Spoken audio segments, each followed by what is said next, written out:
चुनावी खबरों का सबसे महत्वपूर्ण बुलेटिन मुख्यमंत्री। वालों ने जंगल राज दिया, अब हम लोग कभी उसके साथ नहीं जा सकते हैं। एक मौका तेजस्वी को दीजिए, वैकेंसी ही नहीं है। और मुख्यमंत्री की शुरुआत सबसे बड़ी चुनावी खबर के साथ करेंगे। बिहार में राहुल गांधी की वोटर अधिकार यात्रा का कारवां जैसे जैसे आगे बढ़ रहा है, इस पर सियासत भी काफी तेज होती जा रही है। हालांकि इस बार एनडीए ने नहीं बल्कि पूर्व सीएम लालू प्रसाद के बेटे और तेजस्वी यादव के भाई तेज प्रताप यादव ने वोटर अधिकार यात्रा पर सवाल खड़े किए हैं। तेज प्रताप ने लोगों से राहुल गांधी और तेजस्वी यादव की यात्रा से दूर रहने की अपील कर दी है। ये रिपोर्ट देखिए।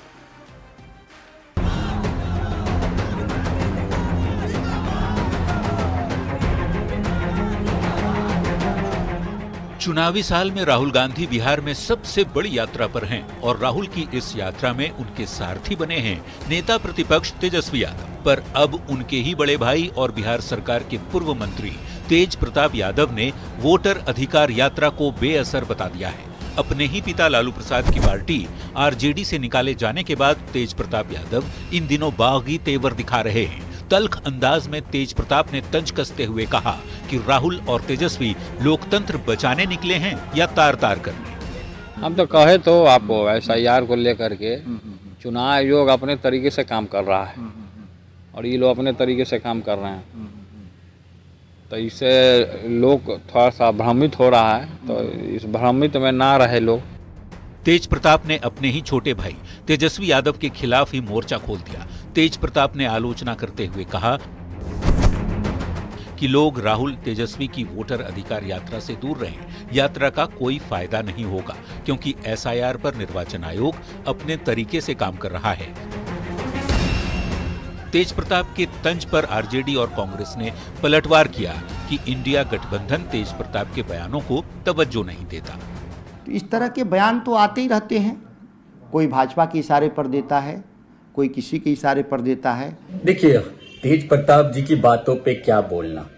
पूरा बिहार जो लोग उनको समझते हैं वो जानते हैं कि उनकी राजनीतिक सोच कितनी है। भले ही महागठबंधन के नेता तेज प्रताप के बयानों को कोई अहमियत न दे रहे हों, लेकिन तेज प्रताप को एनडीए नेताओं का पूरा साथ मिल रहा है क्योंकि बीजेपी और जेडीयू तेज प्रताप के बयानों से पूरी तरह इत्तेफाक रखती है। तेज प्रताप यादव जी ने अपने भाई तेजस्वी यादव जी के खिलाफ राजनीतिक बिगुल फूंक दिया है। परिवारवादी पार्टियों में अमूमन ऐसा ही होता है। लालू प्रसाद यादव जी के बड़े सुपुत्र तेज प्रताप यादव जी ने राहुल गांधी और तेजस्वी यादव जी की यात्रा को लेकर भ्रम फैलाने वाली यात्रा का संज्ञा देकर चुनाव आयोग के मंतव्य पर अपनी मोहर लगा दी। हसनपुर विधायक तेज प्रताप यादव भी यही मान रहे हैं कि राहुल तेजस्वी के वोट चोरी वाले मुद्दे से लोग भ्रमित हो रहे हैं, लेकिन लोगों को भ्रम में नहीं आना चाहिए। लोग इससे दूर रहें। राहुल तेजस्वी जनता को भ्रम में फंसाए रखना चाहते हैं, जबकि असली मुद्दा शिक्षा, स्वास्थ्य, बेरोजगारी होना चाहिए। इंडिया गठबंधन के नेताओं के खिलाफ तेज प्रताप की तल्खी के बाद ये देखना होगा कि राहुल तेजस्वी की वोटर अधिकार यात्रा पर क्या असर पड़ता है। पटना संवाददाता रवि एस नारायण और शैलेंद्र कुमार के साथ ब्यूरो रिपोर्ट, न्यूज़ 18। और मुख्यमंत्री में बढ़ते हैं अगली खबर की ओर। बिहार में वोटर अधिकार यात्रा पर निकले राहुल गांधी के बयान पर बवाल मच गया है। चीफ इलेक्शन कमिश्नर और देश के दोनों निर्वाचन आयुक्तों के खिलाफ राहुल गांधी ने कार्रवाई की धमकी दी है। इंडिया गठबंधन की सरकार बनने पर राहुल गांधी ने कार्रवाई की चेतावनी दे दी। ये रिपोर्ट देखिए।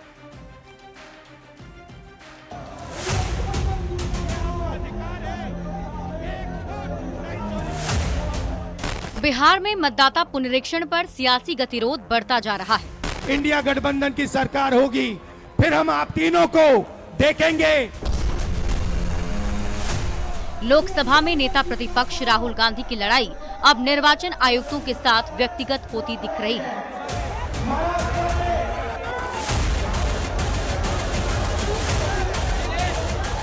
बिहार में वोटर अधिकार यात्रा पर निकले राहुल गांधी ने देश के तीनों निर्वाचन आयुक्तों को धमकी दे दी है।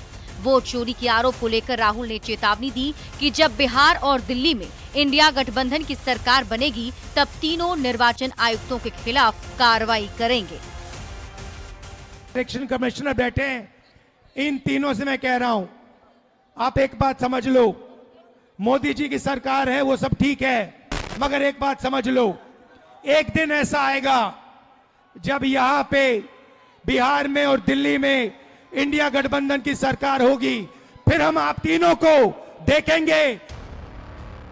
वोटर अधिकार यात्रा के दूसरे दिन औरंगाबाद और गया जी में राहुल गांधी ने निर्वाचन आयुक्तों को चेतावनी दी। राहुल ने कथित वोट चोरी के मुद्दे को लेकर चुनाव आयोग पर हमला जारी रखा। नेता प्रतिपक्ष तेजस्वी यादव के बयान का भी जिक्र किया और आरोप लगाया कि मुख्य निर्वाचन आयुक्त और निर्वाचन आयुक्तों ने भारतीय जनता पार्टी की सदस्यता ले रखी है।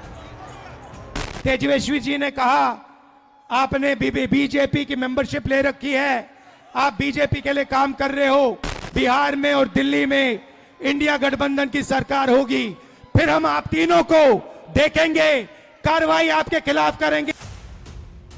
एकदम फिल्मी अंदाज में राहुल ने चेताया कि जो मैं कहता हूं वो मैं करता हूं। इस पर सत्ताधारी बीजेपी और जेडीयू ने राहुल के खिलाफ कानूनी कार्रवाई की मांग की, क्योंकि संवैधानिक पदों पर बैठे व्यक्ति को खुलेआम धमकाना लोकतंत्र के लिए खतरनाक है।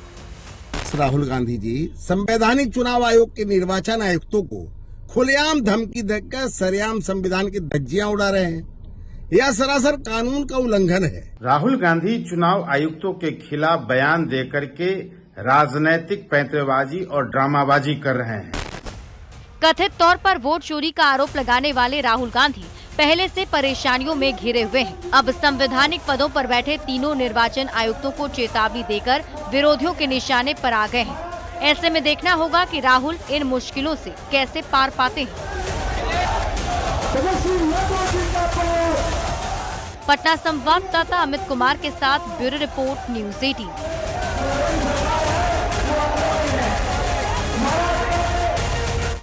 मुख्यमंत्री में बढ़ते हैं अगली खबर की ओर। बिहार में राहुल गांधी की यात्रा को लेकर अब एक नया बखेड़ा शुरू हो गया है। गया जी में बजरंगबली के मंदिर में पूजा पाठ नहीं करने को लेकर बीजेपी राहुल गांधी पर निशाना साध रही है। बीजेपी राहुल गांधी और तेजस्वी यादव पर सनातन विरोधी होने और हिंदुओं की आस्था के साथ खिलवाड़ करने का आरोप लगा रही है। ये रिपोर्ट देखिए।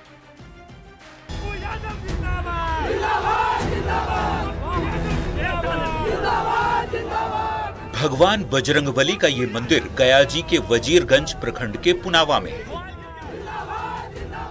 बजरंगबली जी का ये मंदिर आज बिहार की सियासत में चर्चा का विषय बना हुआ है। बिहार में वोटर अधिकार यात्रा कर रहे राहुल गांधी पर इस मंदिर का अपमान करने का आरोप लग रहा है। गया जी में वोटर अधिकार यात्रा के तीसरे दिन भारी हंगामा हो गया। लोगों का आरोप है कि महिलाएं हाथ में पूजा की थाली लेकर खड़ी रहीं, लेकिन राहुल तेजस्वी का काफिला पुनावा हनुमान मंदिर पर रुका ही नहीं। राहुल गांधी के मंदिर में पूजा नहीं करने से स्थानीय लोग नाराज हो गए। पूजा के लिए तैयार की गई थाली रखी की रखी रह गई। राहुल गांधी का काफिला जब मंदिर के पास से गुजर गया और नहीं रुका तो स्थानीय युवा आक्रोशित होकर नारा लगाने लगे। अब भारतीय जनता पार्टी इस प्राचीन मंदिर को मुद्दा बना रही है। बीजेपी ने राहुल को सनातन विरोधी बताकर निशाना साधा और हिंदुओं की आस्था के साथ खिलवाड़ करने का आरोप लगाया।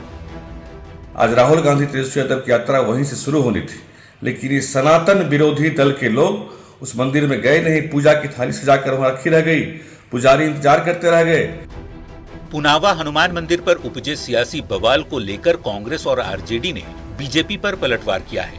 कांग्रेस ने दलील दी है कि बजरंगबली के मंदिर में पूजा अर्चना के लिए पहले से कोई कार्यक्रम निर्धारित नहीं था और यही वजह है कि वजीरगंज से गुजरने के दौरान राहुल तेजस्वी का काफिला नहीं रुका। राहुल गांधी जी अपने निर्धारित प्रोग्राम के तहत अपनी यात्रा कर रहे हैं।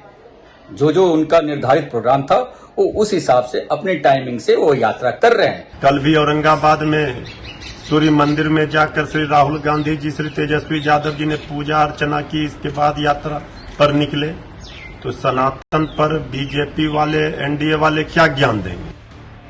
हनुमान मंदिर के बाहर काफी हो हंगामे के बाद पूर्णिया सांसद पप्पू यादव का काफिला मंदिर के बाहर रुका और पप्पू यादव ने बजरंगबली की पूजा अर्चना भी की। उन्होंने भी इसी बात को दोहराया कि पहले से पूजा पाठ का कोई कार्यक्रम निर्धारित नहीं था, बस बीजेपी इस पर सियासत कर रही है। गया जी संवाददाता एलन लिली और पटना संवाददाता अमित कुमार के साथ ब्यूरो रिपोर्ट, न्यूज़ 18। और मुख्यमंत्री में अब आपको सुनाते हैं बयान बवाली, यानी ऐसा बयान जिस पर बवाल मच गया है। देखिए, पिछले दिनों रोहतास की रहने वाली रंजू देवी नाम की एक महिला राहुल गांधी से मिली थी और दावा किया था कि वोटर लिस्ट से नाम कट गया है। रंजू देवी ने वोटर लिस्ट से नाम कटने की शिकायत की थी। अब इसका खुलासा हो गया है। वोटर लिस्ट में रंजू देवी का नाम शामिल है। रंजू देवी का झूठ पकड़ा गया। पूछताछ में रंजू देवी ने आरोप लगाया कि वार्ड सचिव ने वोटर अधिकार यात्रा के दौरान राहुल गांधी से ऐसा बोलने को कहा था, जबकि नाम ड्राफ्ट वोटर लिस्ट में मौजूद है। हमारा नाम है रंजू देवी, नौहट्टा प्रखंड से आया हूँ, चफला गांव से। पति के नाम है सुधीर राम। हमारे वोटर लिस्ट में हमारे घर के परिवार के 6 को के नाम कट गया है। आप पहले थे उस पे? जी, पहले थे। ये नया वाला जो बना लिस्ट उसमें नहीं आया है। आपने कितनी बार वोट दिया है? मतलब कितने चुनाव में आपने वोट दिया है? हम दिए हैं सर 4-5 बार। 4-5 वोट दिए। आप कितनी बार दिए? 4-5 बार आपने भी दिया। तो आप सब ने मतलब 2-3 बार दिया है जी। कोई मतलब ही नहीं होता काटने का। हमारा वार्ड जो है और पंच है, वार्ड सचिव हैं, वो दोनों निकाल के लिस्ट लाए। उसमें हमको बोले आपको 6 आदमी के नाम नहीं है, चलिए वहाँ पर आ रहे हैं राहुल गांधी, तेजस्वी यादव, उनसे मिल लीजिए और अपना नाम जुड़वा लीजिए। तो हम लोग देहात के औरत हैं, गंवार लोग हैं, जो जैसा कहता है वही न सुनेंगे। हम लोग गए वहाँ, तो वहाँ भी बोला उन लोग के बोलना राहुल गांधी से कि हम लोग के 6 आदमी के नाम नहीं है, पुराना लिस्ट में था, नया वाला में नहीं है। तो वही बात हम वहाँ जाकर बोले हैं। अभी आपको बीएलओ के द्वारा दिखाया गया लिस्ट नया वाला जो 1 अगस्त 2025 को प्रकाशन हुआ है, उसमें अपना नाम अपना पाया? हाँ। और अपने परिवार के सदस्यों का नाम पाया आपने? सबको नाम पाया। और मुख्यमंत्री में अब आपको दिखाते हैं चुनावी वायरल, यानी ऐसी तस्वीर जो चुनावी मौसम में वायरल हो रही है। भोजपुरी पावर स्टार पवन सिंह ने पूर्व केंद्रीय मंत्री आरके सिंह से मुलाकात की है। लोकसभा चुनाव में हार के बाद दोनों ने पहली बार मुलाकात की और अब तक पवन सिंह को ही आरके सिंह की हार का जिम्मेदार ठहराया जा रहा था। हालांकि दावा है कि अब दोनों के गिले शिकवे दूर हो गए हैं। ये रिपोर्ट देखिए।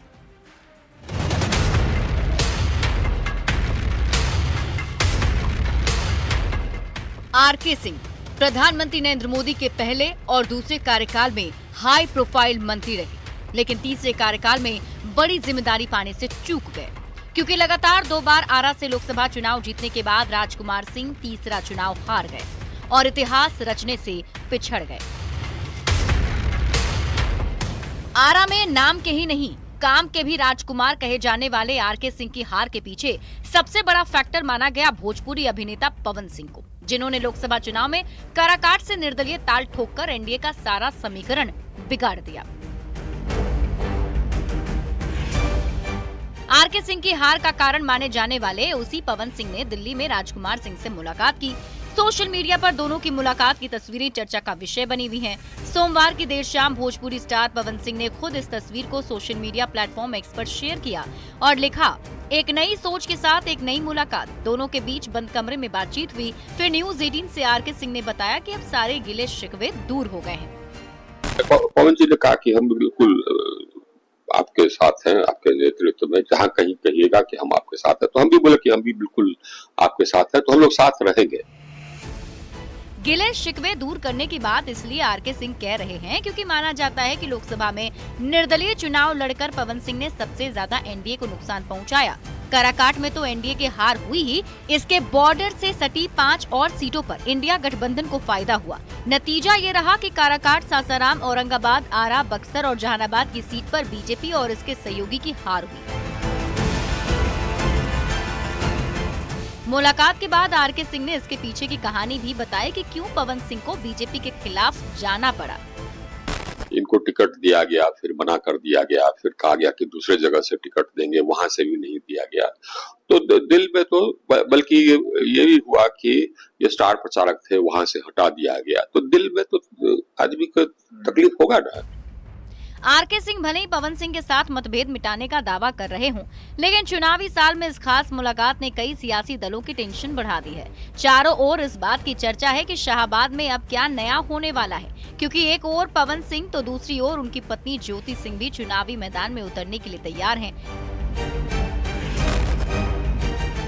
ये देखना दिलचस्प होगा कि इस मुलाकात से लोकसभा की तरह किसे फायदा होता है और किसे नुकसान।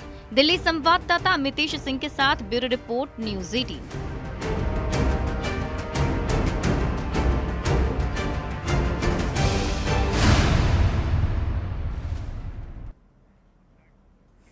और मुख्यमंत्री में अब वक्त है एक रोचक चुनावी जानकारी की। क्या आप जानते हैं कि निर्वाचन आयोग का गठन कब हुआ था? तो इसका जवाब है 25 जनवरी 1950, यानी भारत के एक गणतंत्र देश बनने से ठीक एक दिन पहले। इसी तारीख को राष्ट्रीय मतदाता दिवस भी मनाया जाता है। संविधान सभा में डॉक्टर भीमराव अंबेडकर द्वारा लाए गए एक संशोधन के माध्यम से निर्वाचन आयोग की स्थापना की गई और इससे पहले मसौदा अनुच्छेद 289 में केंद्र और राज्यों के लिए अलग अलग चुनाव आयोग का प्रस्ताव था।